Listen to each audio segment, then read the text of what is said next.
Boa tarde, aluno. Essa é mais uma aula do módulo de UTI, aula de número 5. E hoje nós vamos falar sobre algo que é muito utilizado em ambientes de UTI, que é as medicações que são usadas para fazer analgesia e sedação, certo? Que a analgesia é a redução da dor do meu paciente e a sedação é quando eu tenho essa redução da dor junto com o paciente ficar mais sonolento, certo?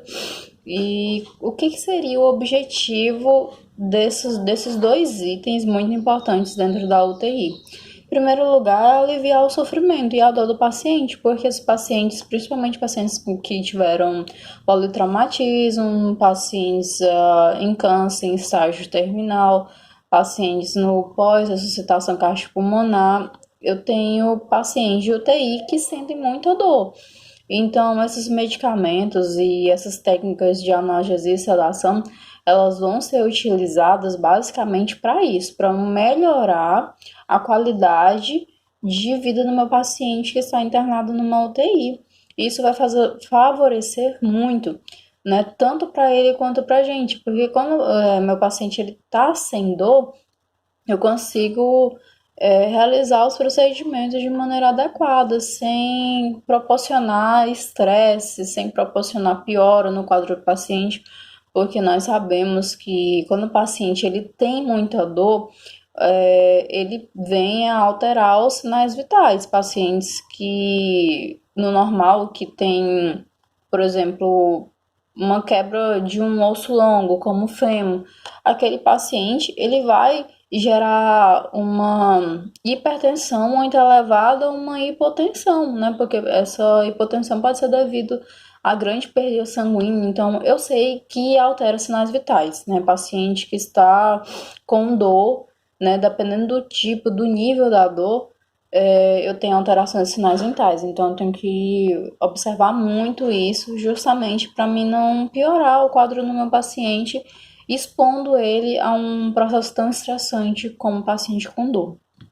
E eu preciso avaliar essa dor no meu paciente para verificar o que eu vou passar para ele, qual que vai ser a prescrição, como que vai ser essa prescrição, porque a UTI, ela não é só o médico e o enfermeiro, é o médico, o enfermeiro, o técnico de enfermagem, o auxiliar de enfermagem, eu tenho fisioterapeuta, eu tenho nutricionista, eu tenho psicólogo, então eu tenho todas as pessoas nessa equipe e tudo que vai se fazer relacionado ao paciente é conversado dentro da equipe para saber se aquilo vai trazer mais conforto, se vai trazer mais chances de melhora no quadro geral dele.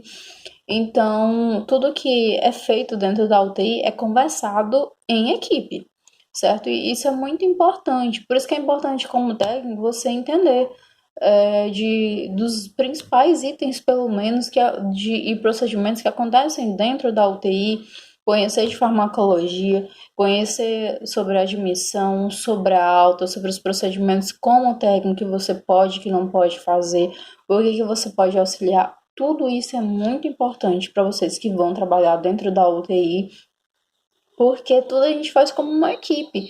E como uma equipe, cada um tem que saber a sua função, a sua atribuição específica para poder trabalhar da melhor forma possível, certo? Então, dentro da UTI, eu tenho alguns medicamentos que são mais utilizados. E esses medicamentos que eu vou tratar com vocês hoje. São medicamentos que auxiliam no alívio da dor e também auxiliam principalmente na sedação do paciente, certo? Primeiro medicamento que vocês devem ter já ouvido falar, Tramadol, mas não por esse nome. Esse é o nome correto dele, porém o nome comercial é Tramal. Vocês devem conhecer ele como Tramal. Então, esse medicamento é muito utilizado, certo? No pós-cirúrgico, principalmente, é utilizado também em pacientes de UTI, porque ele provoca uma sedação e uma redução da dor, desde que a dor seja moderada. Porém, ele é uma medicação mais fraca do que a morfina. E devido a ser mais fraco que a morfina, se meu paciente ele tá com muita dor, vai fazer com que não faça tanto efeito assim como teria se tivesse dor moderada. Então, eu preciso avaliar porque o paciente ele vai ter vários níveis da dor. E aí eu preciso avaliar o nível para saber o que eu vou passar para ele de que seja mais adequado, dependendo do quadro dele. Então, o tramador ele é utilizado para pacientes que têm dor moderada, certo? Dentro da UTI, muito utilizado. Ele tem alguns efeitos colaterais que podem ter. Gente, quando eu falo efeitos colaterais, pode ser que aconteça e pode ser que não. Isso vai depender do paciente. Então, o paciente pode vir a ter, quando ele é administrado tramal, náusea, sonolência, convulsões. Por isso que é tão importante entender de farmacologia, porque eu posso ter, certo, esses efeitos colaterais. Justamente por esse motivo de pode ser que venha a ter, eu preciso saber. Porque se meu paciente vinha a dar uma convulsão, eu não ficar desesperada, porque eu sabia que tinha possibilidade disso. Por isso que todas as vezes que tiver prescrição, eu começo com uma equipe para saber a avaliação do risco-benefício daquele medicamento para aquele paciente, certo? E principalmente por isso que eu tenho tanto monitorar o paciente. Na UTI a gente monitora 24 horas por dia. Por quê? Porque esse paciente que ele está sendo bem monitorado e teve admissão, esse paciente foi internado hoje, por exemplo, dá um nome fictício aqui.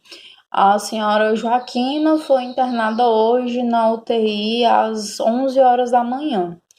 E às 15 horas a prescrição estava completa e ela foi internada devido a um quadro de insuficiência renal e estava se queixando de muita dor e no lado dos rins e também estava se queixando de dificuldade respiratória. Então eu tenho um quadro aí, paciente que tem insuficiência renal e que está com dor moderada. Então eu preciso, através desse quadro, abraçar esse quadro do paciente, esse prontuário dele, os exames e tudo, e verificar se esse paciente, além da patologia dele, ele tem alguma doença crônica, como diabetes, hipertensão. Então, eu preciso procurar saber mais, certo? Para mim, conversar com uma equipe dentro da UTI e fazer as definições, porque lembre-se que o médico é responsável pela prescrição, porém você que vai administrar, então você precisa ter conhecimento sobre aquilo que você vai administrar. E qual é a forma de administração do tramador? Ele pode ser administrado tanto por via endovenosa quanto e via também intramuscular. Lembra do último vídeo eu falei sobre os 7 tipos de vias de administração de medicamentos? E é muito importante que eu tenha esse conhecimento, porque vai que você não sabe que o tramador pode ser administrado por essas duas vias, que é endovenosa e intramuscular. Aí você vai lá e passa ele subcutâneo.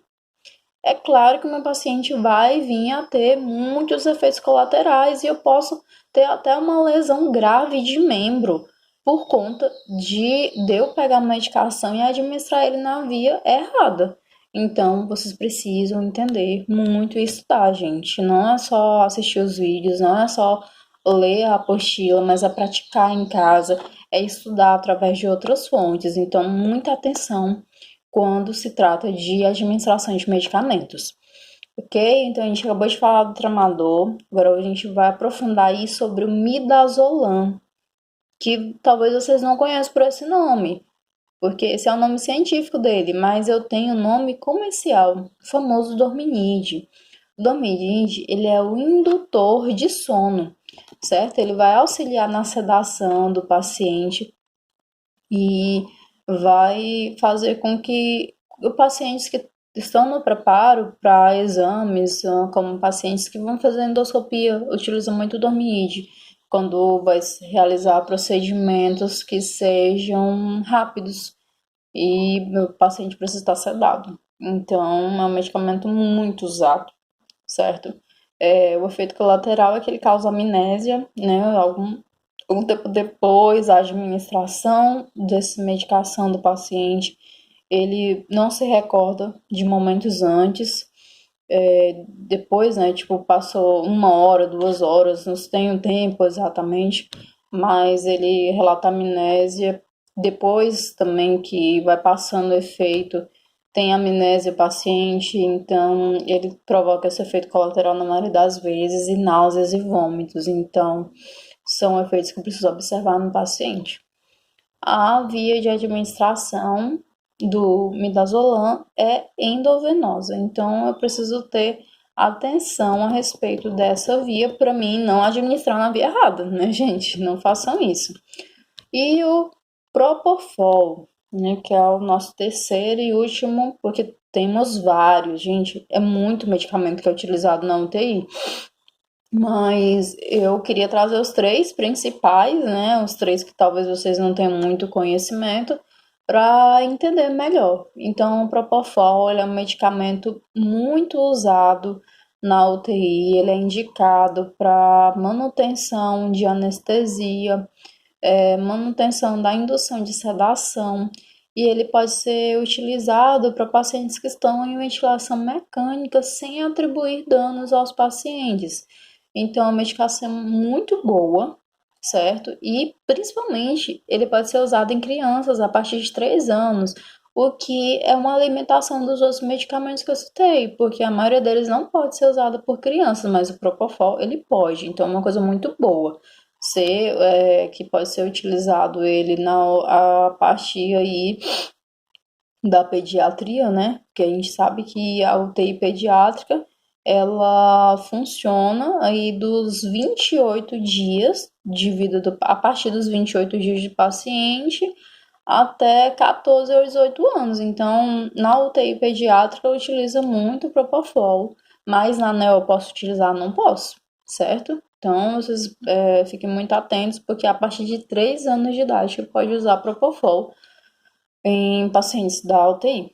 Então, os efeitos colaterais dele tem bastante efeito colateral, que no caso é hipotensão, bradicardia, cefaleia, náusea, vômitos, são os principais efeitos colaterais que o Propofol pode provocar no paciente. Lembra que eu falei anteriormente que pode provocar, não significa que uma paciente vai ter todos esses efeitos colaterais.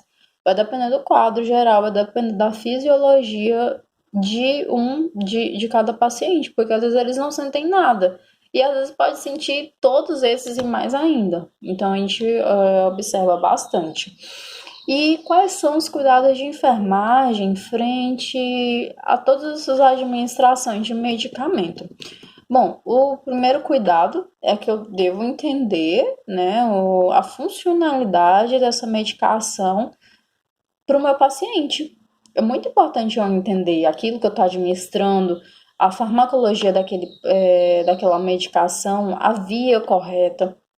E durante essa administração, precisa avaliar todos os sinais vitais, porque eu preciso ver se meu paciente está tendo alteração, certo? Se ele está tendo uma hipotensão, se ele está apresentando sudorese, se ele está apresentando cianose de extremidades, se o nível de consciência dele está sendo rebaixado, tudo isso eu preciso observar durante a administração.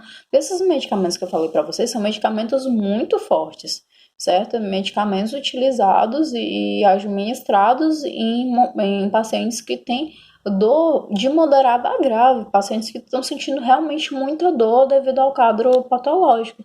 Então, a gente sempre avalia para avaliar o risco-benefício de talvez aquele paciente continuar ou não com aquela terapia. Mas para isso eu preciso conhecer farmacologia, conhecer as vias corretas de administração e estudar bastante. Então, bons estudos, alunos e qualquer coisa estou à disposição.